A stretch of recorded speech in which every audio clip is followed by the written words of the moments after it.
پاکستان کے جو بڑے بڑے محسن ہیں نا، ان میں ایک نام ہے حکیم سعید کا، جو دہلی میں رہتے تھے، بلکہ حکیم سعید دہلوی بھی ہم ان کو کہہ سکتے ہیں۔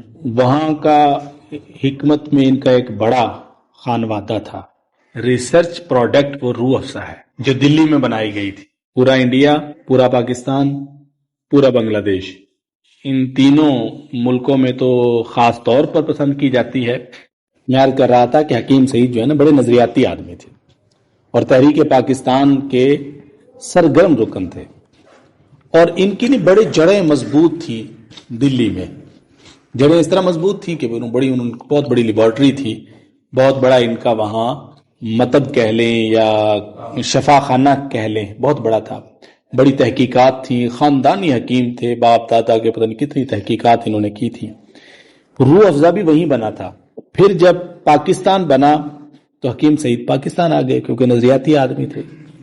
ان کے بھائی نے روکا تھا کہ آپ پاکستان نہ جاؤ، تو انہوں نے کہا جی اگر ہم پاکستان نہیں جاتے تو پھر وہ اس نظریے کی شکست ہے جس نظریے کے تحت ہم نے پاکستان کو حاصل کیا ہے۔ پاکستان آ گئے، کراچی میں مقیم ہوئے۔ کراچی میں انہوں نے ایک بہت بڑی لیبارٹری بنائی جس کو کہتے ہیں ہمدرد لیبارٹری، اور ایک یونیورسٹی بنائی جس کو کہتے ہیں ہمدرد یونیورسٹی۔ اچھا خاصا پیسہ لگایا تھا، ٹھیک ٹھاک ان کی کوششیں تھیں، لیکن جب یہ بن گئی نا تو انہوں نے وقف پاکستان کر دیا۔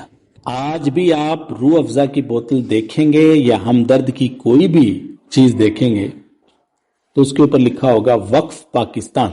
کبھی آپ لوگوں نے سوچا یہ وقف پاکستان کیا ہے؟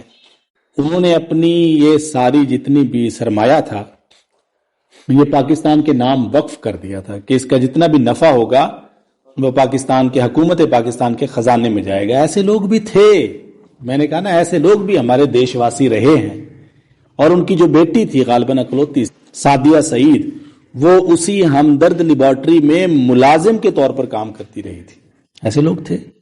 اور اس سے بڑی دردناک بات یہ ہے اسی حکیم سعید کو کراچی کی سڑکوں پر گولی مار کر قتل کر دیا گیا تھا۔